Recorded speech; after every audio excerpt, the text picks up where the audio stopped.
talk about having the dog between your legs, right? Everybody thinks it's technical and that it's cool, that it's operational, and that people do it in the military. Yes, people might do it in the military, but that's because they're not high speed. Most canines in the military are there to sniff for bombs. They're not there to do apprehension work. They're not there to take down actual terrorists.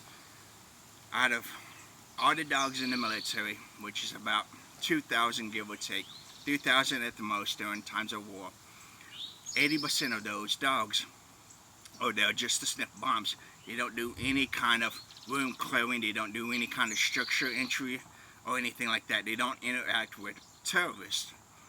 So the 2% that do, even with that 2%, there's less than 1% that actually are in SEAL level units like SEALs, Delta Force, Rangers, even regular Special Forces, or any of the tier levels below that, right?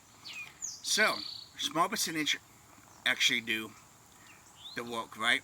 So, with that said, why do everybody think that it's cool and technical for shit to have the dogs between your legs? As you can see, this cone represents my legs, right? If I'm coming up, this dog, yes, it may move with me, but if I go to move something like that, I'm having to jerk that dog, because that dog, even though it can think on its own, doesn't know what I'm thinking when I'm gonna move. And as I'm sitting here, I'll be like, alright, right, and tell it to go right, left, to tell it to go right, forward, to tell it to go forward every second that I'm wanting to move, or every time that I'm wanting to move. That dog has no fucking clue what I'm gonna do. If I'm here, right, and I have the dog beside me, in front of this position, I need to move right, I can step and move right. If I have it here, I can go and step in front of it to move left, or anywhere that I need to do, right? So, another thing, having the dog between your legs, right? If I'm having to go down, say for instance I'm having to get a med kit or something like that, I'm having to pull something out of my kit, I'm dropping this weapon. Notice how this cone is, right? It's between my legs. My weapon, as soon as I drop it, is going to be hitting that dog in the head. There's no situation. Now, if I'm sitting here and I'm having to drop down quickly to go for cover, look, it's hitting that dog in the head. Not technical efficient. That dog beside me, if I'm having to drop down quick, I'm right there. That dog is safe and sound. Now, let's say that there is, hypothetically, a wall right here. Having this dog beside me or behind me, this is the corner of the wall right here, right? My weapon is right there at the corner of the wall. I can do it and I'm in cover. See how small I am compared to having to move around that dog? I went from a 6-inch gap to a 24-inch gap, because in order to keep my balance, this foot has to be back, right? That's 24 inches right there compared to 6 inches right there. That right there is 6 inches, if you can see it. So tell me, how is that technical effect of having the dog between your legs? Because if I'm in a fight and this weapon goes down and I'm having to drop it, even if I do guide it down with the hand, it's still hitting the dog in the head, right? But me, if I'm having to go technical, I'm dropping my weapon and my hand's staying here, and my other hand with the weapon is coming here. That way, I'm not having both hands going down like this and having to bring them back up. This hand is already here, so I'm just going to drop my weapon like that while this hand comes down to get the weapon. So, if I do that, that dog's getting hit. Having the dog behind me, especially if I'm in close quarters, that dog can come around and it's not being flagged by my weapon. If I'm down like this, right, and this dog's gonna be up, this dog, in order to move, to engage anything, it's flagged now by my weapon. If someone comes out and this dog is not commanded not to go after it, and it goes on it on its own, and I happen to pull the trigger at the same time, I just shot that dog in the back of the head. having it heel and something comes out, yes, it's going to it, but it's still giving me that 45-degree angle where I can shoot that subject before the dog even gets still. Unless you've been down and actually done it, don't fucking speak. You can watch all these fucking Facebook videos that you want to, pretend to be high speed, but no, y'all not. Y'all piss poor dog trainers trying to be operators. Some of us are operators that just happen to have the dog. Now, with that said, you're going to ask me, how come I'm not using the dog in this situation, right? Well, I don't use the dog in situations like this because I don't want to fuck the dog up. I'm not going to fuck the dog up in the dog's understanding of its tactics of what it needs to do, just to prove the point.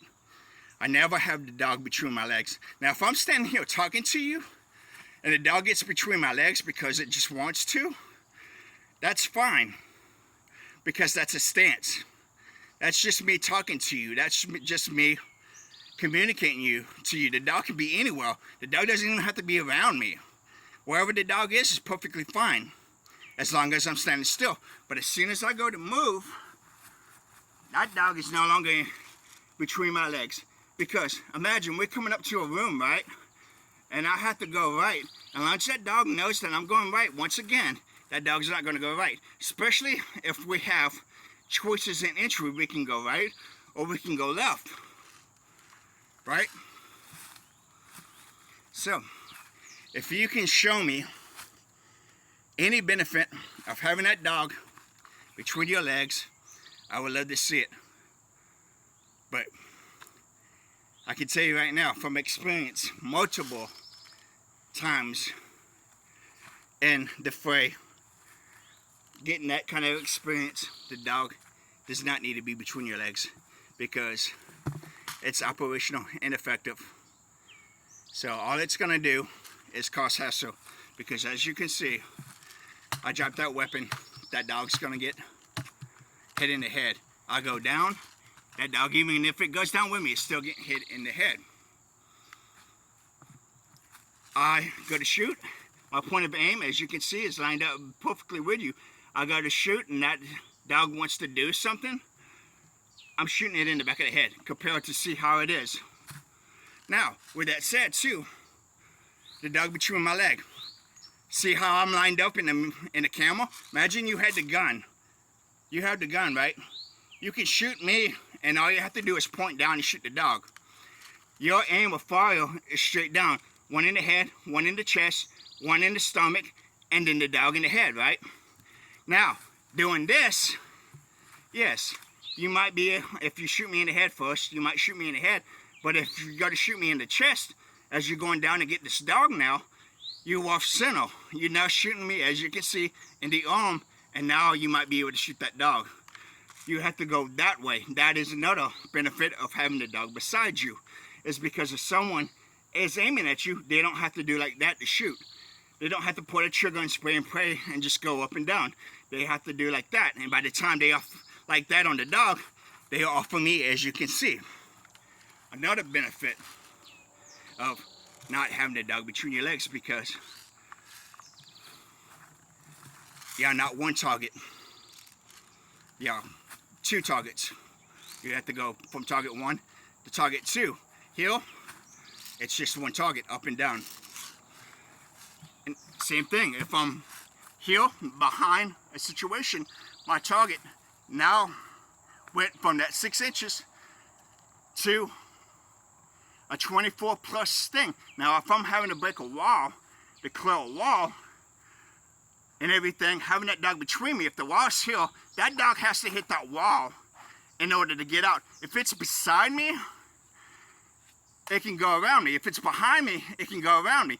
In this situation, I want the dog behind me on my back leg like that. You can see it right there. And target, that way when I shoot, if I tell it to go, it goes. It doesn't have to worry about hitting whatever's in front of me. Cover, because it has to come out. If there's a solid wall there and I'm off this wall, it has to hit that wall. No, here, it can go completely. Right? Any questions, comments, or concerns, get at me. Until next time.